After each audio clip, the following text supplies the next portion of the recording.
Hello बच्चों, आप सबका आपके अपने चैनल गोविंद मैथ लेक्चर्स में एक बार फिर से स्वागत है। तो कैसे हो आप सब? उम्मीद करता हूँ आप सब अच्छे होंगे और आप सबकी पढ़ाई भी अच्छी चल रही होगी। तो आज की इस क्लास में हम कक्षा 6 और 7 हिंदी विषय की वर्कबुक 2023-24 के अंतिम आकलन पत्र 18 को सॉल्व करना सीखेंगे और उसी के साथ हमारी हिंदी विषय की वर्कबुक की क्लासेस भी पूरी हो जाएगी। हमने गणित और अंग्रेजी विषय की वर्कबुक को भी पूरा सॉल्व करा दिया है। उनकी लिंक वीडियो के डिस्क्रिप्शन में दी हुई है या फिर चैनल की प्लेलिस्ट पर जाकर आप उन सभी क्लासेस को आराम से देख सकते हैं। तो चलिए क्लास शुरू करते हैं। निम्नलिखित गद्यांश को ध्यानपूर्वक पढ़कर पूछे गए प्रश्नों के क्या लिखने हैं, आपको उत्तर देने हैं। देखो, एक गांव में एक किसान रहता था। वह फसल की सिंचाई के लिए एक कुआं खोदना चाहता था। एक दिन उसने कुआं खोदना शुरू किया। कुछ फीट तक खोदने पर भी जब उससे पानी नहीं दिखाई दिया तो वह क्या हो गया, निराश हो गया। फिर उसने दूसरी जगह खोदना शुरू किया पर पानी कहीं पर भी नहीं निकला। इस तरह कई जगह उसने खुदाई की परंतु उसे पानी नसीब नहीं हुआ। फिर वह बहुत दुखी और निराश होकर घर लौट गया। अगले दिन उसने सारी बात एक बुजुर्ग व्यक्ति को बताई। उस व्यक्ति ने उसे समझाते हुए कहा, बेटा, तुमने 5 अलग अलग जगह पर 6 से 7 फुट के गड्ढे खोदे और फिर भी तुम्हें कुछ हाथ नहीं लगा। यदि तुम अलग अलग जगह खुदाई करने की बजाय एक ही स्थान पर इतना खोदते तो तुम्हें पानी अवश्य ही मिल जाता। तुमने धैर्य से काम नहीं लिया और थोड़ी देर में ही परेशान होकर अपना निर्णय बदल दिया। अब तुम एकाग्र मन से एक ही जगह पर खड्डा खोदना और जब तक पानी दिखाई नहीं दे तब तक खोदना जारी रखना। तुम्हें सफलता जरूर मिलेगी। उस दिन किसान ने दृढ़ निश्चय करते हुए एक बार फिर से खुदाई शुरू कर दी। वह निरंतर अपने काम में लगा रहा और लगभग 25 से 30 फुट की खुदाई हो जाने पर पानी निकल आया। यह देखकर किसान बहुत खुश हुआ और मन ही मन उस व्यक्ति का धन्यवाद करने लगा। ठीक है, अब देखो प्रश्न क्या है। किसान कुआं खोदना चाहता था। क्यों खोदना चाहता था? फसल की सिंचाई हेतु। दूसरा, पानी निकल आया। कब निकल आया? 25 से 30 फीट एक जगह खड्डा खोदने पर। तीसरा, किसान कब निराश हुआ? किसान कब निराश हुआ? वो कब निराश हुआ था? जब उसने 6 से 7 फुट के खड्डे क्या कर दिए, बहुत सारे खोद दिए, लेकिन कहीं पर पानी नहीं मिला तो वह क्या हो गया, निराश हो गया। तो हम कहेंगे कि जब किसान ने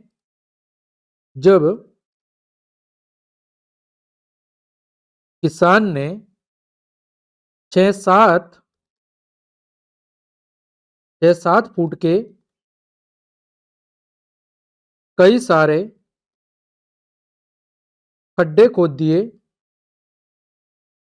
खोदे तथा पानी नहीं मिला तथा उसे पानी नहीं मिला उसे पानी नहीं मिला तब किसान क्या हो गया? तब किसान उदास हो गया। तब किसान क्या हो गया? उदास अथवा निराश हो गया। जब उसने 6-7 फुट के कई सारे गड्ढे खोद दिए लेकिन उससे पानी नहीं मिला तब वह क्या हो गया? निराश हो गया। तो अलग अलग जगह 6-7 फुट खड्डे खोदने पर भी पानी नहीं मिला। क्यों? क्यों पानी नहीं मिला था? कारण क्या था कि पानी की जो गहराई थी उस पानी की गहराई तक वो पहुंच ही नहीं पा रहा था और 6-7 फुट तक पानी का लेवल वहां पर नहीं था। इस वजह से उसे पानी नहीं मिला। तो हम लिखेंगे क्योंकि क्योंकि किसान किसान द्वारा जहां जहां क्योंकि किसान द्वारा जहां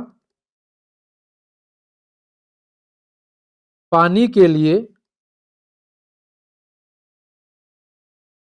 खड्डे खोदे जा रहे थे वहां पर 6-7 फुट की गहराई पर 6-7 फुट की गहराई पर पानी उपलब्ध नहीं था। ठीक है, पानी उपलब्ध नहीं था, इसीलिए उसे वहां पर पानी नहीं मिला। इसलिए उसे पानी नहीं मिला। ठीक, आगे बात करें प्रश्न संख्या 5। हमें हमें सफलता कब प्राप्त होती है? तो जब हम धैर्यपूर्वक अपने एक ही लक्ष्य को प्राप्त करने के लिए निरंतर प्रयास करते हैं, तभी हमें क्या मिलती है? सफलता मिलती है। तो हम लिखेंगे कि जब हम एक ही लक्ष्य को निर्धारित करके जब हम एक ही लक्ष्य को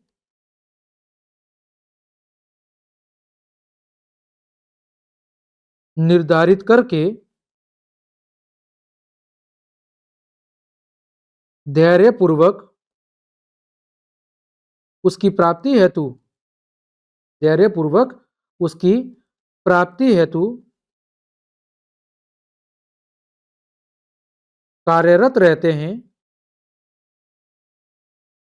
तब हमें सफलता प्राप्त होती है।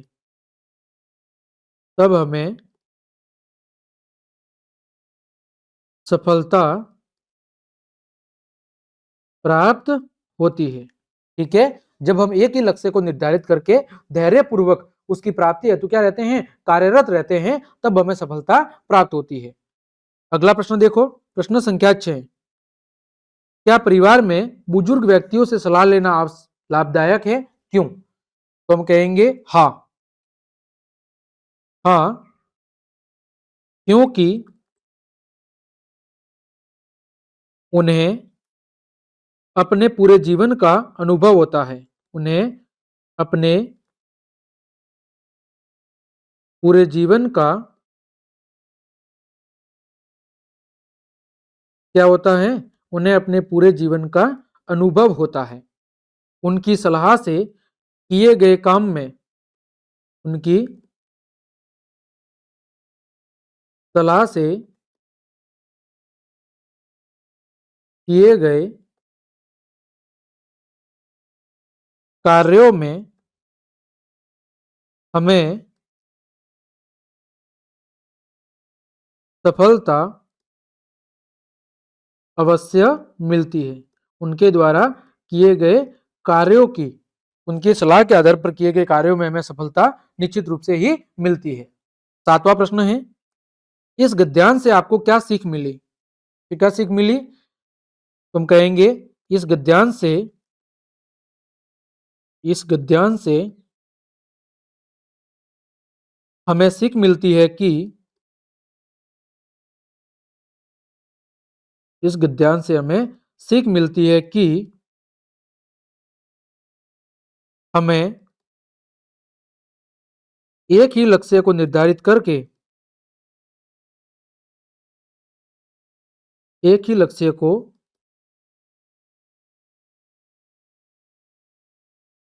निर्धारित करके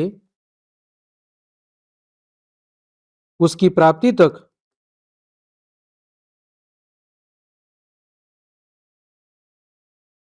धैर्यपूर्वक कार्य करते रहना चाहिए।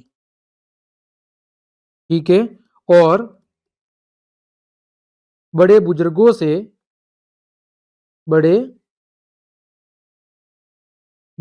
से